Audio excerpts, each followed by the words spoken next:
Welcome. We're glad you joined us today as we're continuing to walk through the parables of Jesus in our series called Fables and Folktales. So today we're on the parable of the two sons, which is found in Matthew chapter 21, and I'm just going to go ahead and read that to get us started today.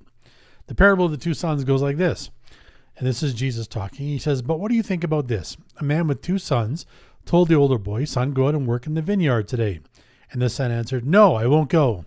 But later he changed his mind and went anyway.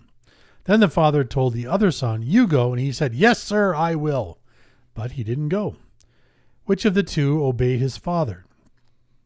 They replied, "The first." Then Jesus explained his meaning. "I tell you the truth. Corrupt tax collectors and prostitutes will get into the kingdom of God before you do. For John the Baptist came and showed you the right way to live, but you didn't believe him, while tax collectors and prostitutes did. Even when you saw this happening, you refused to believe him and repent of your sins." So there's a little context here. It sounds a little harsh, whoever Jesus seems to be talking to. I was thinking the idea that right after he said, "Burn." Yeah. So this parable comes in response to Jesus, in response to Jesus talking with the Pharisee leaders of the temple. And they had come and were challenging Jesus' authority. Well, and especially in this time, like this is Matthew 21 and even moving into Matthew 22, like there's many intense. Yeah. There's a few intense parables, but there's intense exchanges. Yeah. Well, remember, Jesus had just ridden in on the donkey, Yep. and so everybody's thinking he's the Messiah. He's cleared the temple. Some tables have been flipped. Cleared the temple. That was the really big one for them because that had halted this. I mean, think about this. Jesus halts the sacrifices for the day. Yeah. So people have traveled from all over the known Roman world to make sacrifices in Jerusalem. Jesus comes in the morning and clears the money changing, drives out the sacrifices, and so they halts the whole thing for a day, which I'm sure upset more than just the Pharisees. If I had been just a regular person traveling to make my annual sacrifice and this had happened to me, I might be a little upset. Yep. But it's not just that, though. This was actually a profitable business for the temple leaders. It was. They were charging interest on the money changing, and they had this little system. From what I understand, they would sell sacrifices. Now, the Torah says that you should raise your own sacrifice and bring it, but they had this thing where the priest would have to inspect the animals that were being sacrificed to make sure they met the conditions that were set out in the law. And they had somehow come to this arrangement that they could then sell you one that was pre-certified as opposed to, and then they could find something wrong with yours, which is quite the racket. It's a bit of a racket. Yeah. So, and it's very profitable for them. Mm-hmm. So they've now come to question Jesus' authority. And then Jesus answers their question with a question of his own about John the Baptist. So the question basically was John the Baptist from God or not? And this is an interesting question if you think about it, because depending on their response, it would either confirm Jesus' authority that John was from God and was clearing the way for the Messiah, and John had declared that Jesus was the Messiah, or the Pharisees or the leadership at the time would lose sort of the respect of the people or lose credibility with the people, which could potentially increase Jesus' status. So by asking this question, Jesus has set up a lose-lose for them. Oh, yeah. He's put them in a corner for sure. Yeah. And so they go and confer among themselves and decide to answer they don't know, which is a lie because they do know. Yeah. This never ceases to amaze me, actually, when you read the accounts in the Gospels where the Pharisees are on record saying Jesus is doing all these miraculous signs that only the Messiah can do, and yet they refuse to believe him. Yeah, I mean, it does really show that they because they didn't see the thing they wanted to see. Yeah, that ultimately didn't favor them immensely. Yep. That anything that was sort of a sign that was just like, hey, yeah, that's a pretty convincing sign. Like, yeah, but But yeah, it really should have had this and this and this, and because that's what we've decided. yeah, they couldn't deny the miracles, but they couldn't get past Jesus. Yeah. So, so then in response to their lack of response, Jesus says he's not going to answer their question. And then he just kind of blurts out this story. And so let's just go over some of the elements of the story. What does the vineyard represent? Yeah, ultimately it would be like kind of the idea of, I guess, the nation of Israel. And Yeah, I think this was a commonly used metaphor for Jewish stories at the time. And whenever you talked about a vineyard, most times people would assume it was the nation of Israel. And I like how Jesus turns to the Pharisees and the crowd and asks them what the, in response to the parable, which one is, and Jesus, you've said this before, Jesus' parables often set up a choice. Yeah. And there's a right choice and a wrong choice.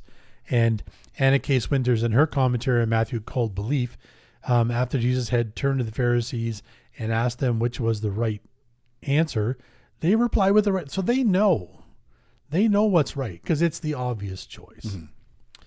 And so we have this situation where we have these two different sons. We have this first son who said that he would not go and work in the vineyard, and then ends up changing his mind or thinking better of it and going. So what does that represent? What's Jesus the point he's trying to make here? Well, I think it's really the idea of looking at the peoples in the context of the nation of Israel, that would have at least seemingly rejected, the idea of whatever is being, in this case, they go work the field. They rejected that, so they said no, and so it's literally thought that it would have been subcultures such as the tax collectors, prostitutes. Yeah. So not necessarily living a life that would say, hey, we said yes to this. Yeah. But then there was something that changed. Yeah.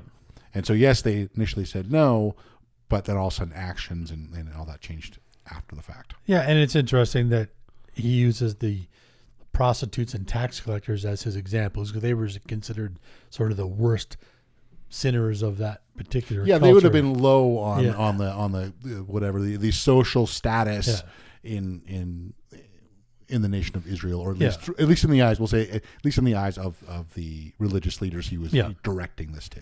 And so Jesus is saying that these are the people who listened to what John and what Jesus was saying, and they repented. So then the more obvious point then is, what does the son who said yes but never went represent? Yeah, that's basically the person who's obviously paid lip service. Yeah. All the right words. Yep. All maybe even said all those right words really well. Yep. And we're not even discounting that they sometimes do the right thing. Yep. But ultimately the actions didn't follow the words. Yeah. They're clearly not following God's will or intention. So this is aimed directly at the people that are challenging him. These are and again, we're going to say this, when we say Pharisees, we mean the particular Pharisees who were challenging Jesus. Not all Pharisees were, but a lot of them, bad people. Some, it says, Jesus even clearly says that some were secretly following him. Mm-hmm. But in this case, he's addressing the people who were challenging his authority. Yep. And they were corrupt. We know that they had a profitable arrangement with Rome. So in order to keep the peace, they and to keep their nation together, that was, so I think maybe even initially their intent was good, but it became a cushy arrangement for them. Yeah. They were given allowances and likely money by Rome to keep the peace. And so they wanted to keep this arrangement going. And again, they could always claim it was for the best thing for the nation. Otherwise, Rome might come and stomp them out. And particularly their religious practices. Because I guess at that time when Rome conquered somebody, they sort of integrated their religious practices with Roman religious practices. And so you get this kind of hodgepodge of religions. And the Jews just rejected that outright. We have one God, we're only going to serve him. Yep. And even though they tried to stamp it out, it never really worked. Wherever the Jews went, they only worshipped what they called the one true God. And so the Roman authorities at that point kind of gave up and said, okay, just, you can have your religious practices, but don't interfere with the Roman tax collection. Yeah. All that stuff. So in order for them to keep peace, so a mutual arrangement. But it's got to be a pretty fine line to follow, because you got to look like in the eyes of the people that you're doing what's best for them and what's best for the nation of Israel, at the same time making sure that people pay their taxes and don't revolt. So I can see that, and eventually I think it's inevitable corruption's going to just seep in. Yeah. So,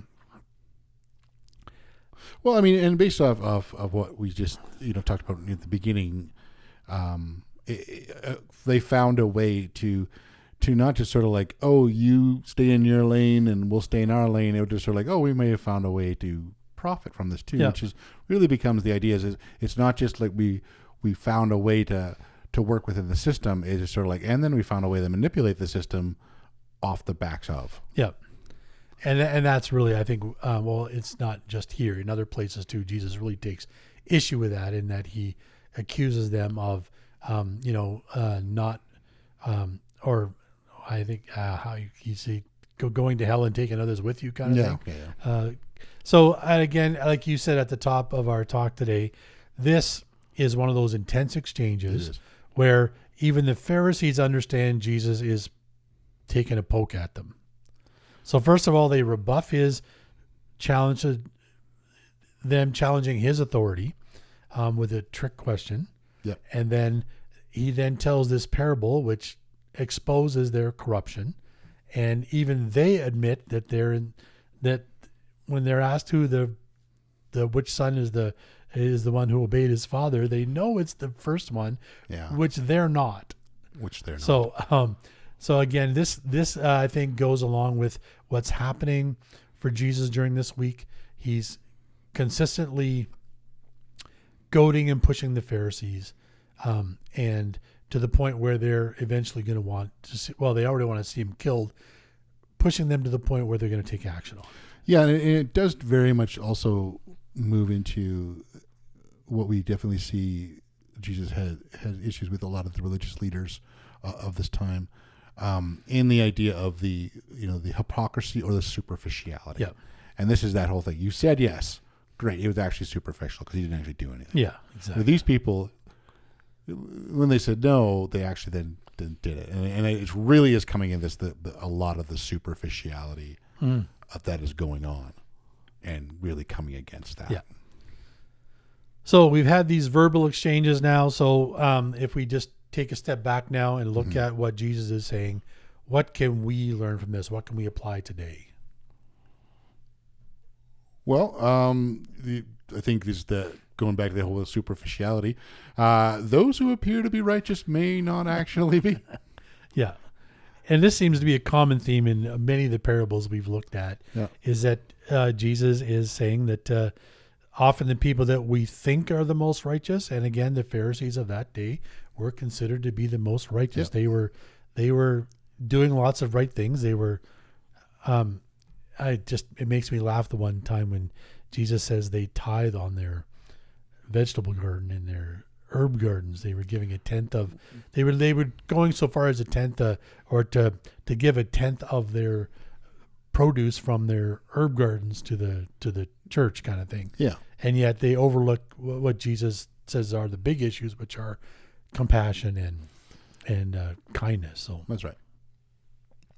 And that's the generosity and so I think if we look at how that kind of translates today, we often see people, especially on TV. There's lots of pastors and politicians and other people who look good, and sometimes, especially in our culture and in the culture of church world, I guess, we see leaders who are very talented, or if you're in a church, someone who's the super volunteer kind of thing. And often we overlook things like a lack of compassion or a lack of generosity because they're so good at this kind of one thing.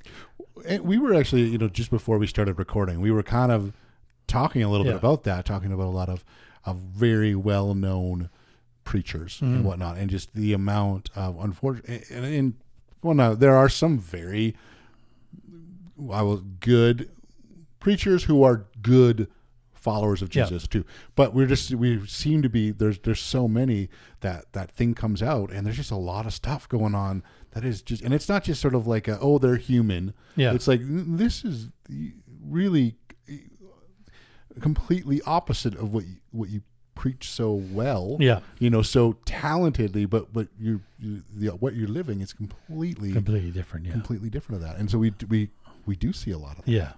And again, which points to this superficiality. Yeah, exactly. And that's unfortunately hasn't changed. No. And I think, well, the other thing too is we don't often hear about the guys who are steady and true. And well, let's say we don't want to knock to say that there aren't some talented preachers out there who are legitimately good people, because that doesn't sell news hours or news minutes kind of thing.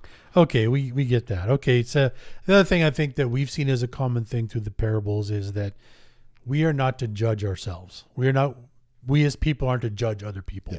Is that only God sees the intentions of people, or what we would call the heart, and only He is really capable of making a fair judgment. So we should never be judgmental. And I think that implies that God is. And then sometimes we want God to, mete out justice now in the way we think it should, but we think He's overlooking it, but He's not. That's right. And then it really is about for us to be, I think, as we commit ourselves, as we follow Jesus, humility is such an important aspect of that. And it probably isn't, we probably don't emphasize it enough, and not because I think we have not necessarily, but it's so important, and it's so good to be reminded. It's such the important part of community, and to do so lovingly to each other, just reminding each other, all that sort of stuff. We need to be humble. We're not to get our heads too large and all that. Like, we want to be humble. We want to not to be all about ourselves. Yeah, I totally agree. The minute we get any fame or fortune or be put on a pedestal, I think the risk of corruption goes up. It does exponentially. So, and that's why it's accountability. It's not a fun word to talk about, but we really need it. It's important. Right. So, well, that is today's video on fables and folktales. We just hope there's something in this that has just stirred some thoughts, maybe even challenged you. We encourage you to just to be with some friends, missional community, whatever that looks like. There are some notes that you can go to. There's a question or two there just to go further into that and just what is going on here, and what's something that maybe that stood out to you that maybe we didn't even talk about in this. We encourage you with that. It's really good too. And feel free to comment on that in the comment section. Please like and subscribe, and we will see you in the next video.